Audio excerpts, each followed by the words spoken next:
Good afternoon, it's Pat Campbell, and I have the great pleasure this afternoon of meeting Patricia Noel Drain here in Boise, Idaho. It's been a pleasure to meet you. It's a very personable presentation, drawing from us hope and a good perspective on a very interesting topic that most of us wrestle with in our lives. So Patricia, just introduce yourself quickly and what you do, your website, so my audience can research you a little bit more. So I'm Patricia Noel Drain, and I am a business mentor for women business owners who want to design and need to make the money they deserve with what they already know, with their gifts that they already have. Thank you. And this morning we talked about money and our beliefs around money and how we can be inhibited by value systems and influences from our lives. Sometimes it's from ancestry, or sometimes it's even current relationships. So can you talk a little bit about how filters come into our lives to impact how we view money and how we receive money? Well, I don't think there's a person that I know that is not conditioned around money. And our parents didn't mean to do it to us, our teachers didn't mean to do it to us, but it's done. And I proved that even with saying, finish this sentence. And when I said, money doesn't grow, everybody said, on trees. And where does that come from? You know, it's just crazy. But you carry those through your lifetime. And now you get to be 50 years old, and now you're making decisions from a 5-year-old's perspective about money. And so if you don't get rid of them, and that's not the easiest thing, but if you don't get rid of them, recognize them, get rid of them, then you can't move on, because you'll just keep getting stopped and blocked around money the rest of your life. And so the exercise of recognizing those filters and making a decision to do something about them is really a personal decision then. Oh yes. For me, it was my mom who grew up in the Depression. Her name was Esther, and she started really saying things to me at a very early age about how money doesn't buy happiness, and it was just a mantra in our house. And so you don't want more money to come into your life if money doesn't buy happiness, because then you'll be unhappy. That's a little kid's way of reacting. So until I removed that, I still had money. It doesn't mean that you don't have money flowing, but an abundance of money, which we're all deserving of, is what we want to have the flow. And if the abundance isn't there, something is stopping, blocking you. And so you speak about your filters coming from your mom, and many of us have that because, you know, we're in that generation after the Depression and as boomers, and have lived through a different era in our lives. But sometimes those filters come from people who are closer to us, people that we live with every single day. So how do you work with acknowledging that, staying in relationship, being on the same page with that individual, at the same time aspiring to do something that is different than their value systems? Yeah, it's really one of the toughest issues I think that there is, and that's when a husband or a wife or a child or whomever's living at your home, because you love that person, you come home to that person, but they think differently than you about the subject, and so they'll pull you down, and you'll say, I'm so excited, I just made a sale for $1,500. Well, that's not enough. I mean, $1,500 is nothing. That's not going to get us anywhere. It's just a different thought process around something. Or I didn't make a sale today at all. What's wrong with you? I mean, what in the world are you doing? You need to start making money and contributing.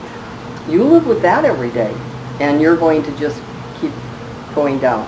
And so what I recommend to my clients, because it happens to a lot of us, and it's almost like an invisible barrier that you have to put up, because if you want the relationship to work, most of us do, if you love this person, and most of us do, you do need to start literally saying, not when you're in the moment, but later you need to say, that doesn't make me feel good when you say that, and it doesn't make me feel inspired or excited or motivated, so I just want you to know that.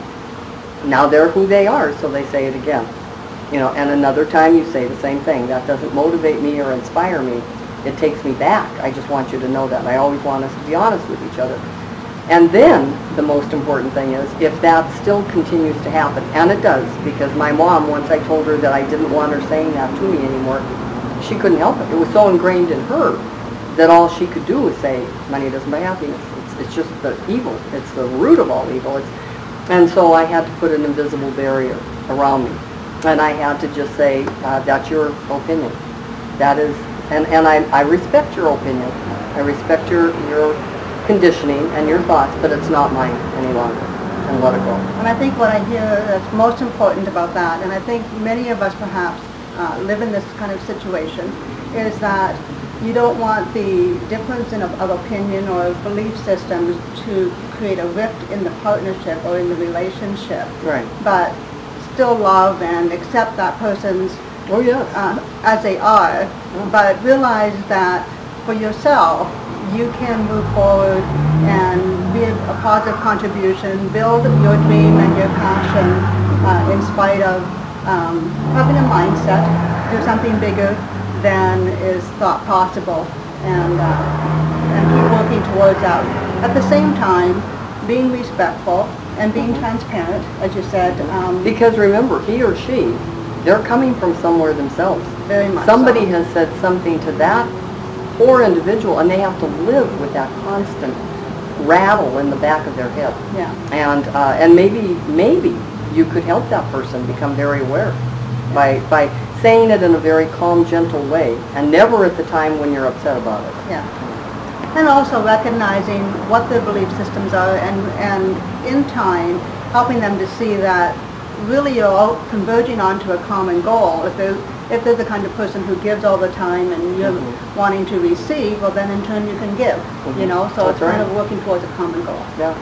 So what would you say then would be the number one thing you would say to folks who are wanting to reframe their thinking about receiving money to just sort of focus on a daily basis? Yeah. And I like the word reframe that you say, because that's exactly what I had to do. I had to reframe all of my thinking because I was going off a cliff over there with my mother's thinking and all the conditioning. And so I started using affirmations, but I also, an affirmation is something that you say in a positive way that's already happened. Like, I love the feeling I get in my new car, and you don't have the car yet. Yeah. So it's that kind of a thing, and I started doing that, and my life did start to change, and so I started becoming very aware of the affirmations I believed could happen and the ones I did not. So if you're saying something like, it's so fun to win the lottery, you know, and really, I mean, if you think you can, I want you to write that. But most people aren't going to be winning the lottery. So I just think it's an affirmation that feeds into what it is you're trying to do. And maybe let's pretend like it's a husband that's doing this, and they have this negative feeling because he's been conditioned. You might have an affirmation that says something like, I respect and love John, but I'm not making decisions any longer from his point of view. You know, something like that, so that or it's already done. You could say, I am making decisions from my point of view, not John's. You know, that type thing. Yeah. Okay. And so the key is choose one affirmation that you can believe in wholeheartedly. Yes. See that it can become a reality. Yes. And make that sort of your mantra for the day. Very good. And then if that, you know, that starts to dwindle or it doesn't have the effect, write another one. Yeah. But just make sure that you have that self-talk. I mean, remember, the mind doesn't know the difference between the truth or fiction. And so you might as well just keep feeding it, because otherwise you're going to be a scared little person watching TV and watching anything. Yeah. And the bottom line is, don't stay stuck in belief systems that don't serve you well in terms of your business and receiving money. That's good. I'm glad you said that, because I had to write down things like, you simply don't, that thought doesn't serve me well any longer, and I'm letting it go. Now when the thought comes back, and it does, you have to say it again. You have to be diligent in that. Yeah, very good. And as we said in the beginning, as an individual, you make decisions about your response to, you know, the filters that come into your life, your own belief systems, and then take action. Yeah. And one last thing that I would like to say is, we have to be responsible for ourselves and our own actions and our own thoughts. And I remember a time when it was really fun to blame everybody else. You know, I loved it. Like I just talked about Esther. I don't blame her. I respect her and honor her, but that's not my thought processes any longer, you know, so I had to let that go. But as far as responsibility, that comes to us alone. We're responsible for our thoughts, for our actions. Yeah. Very good. Patricia, I really thank you for giving me this time. It's a very great pleasure to meet this woman of leadership in the business community here, and for giving us these few minutes. That was great. Yes.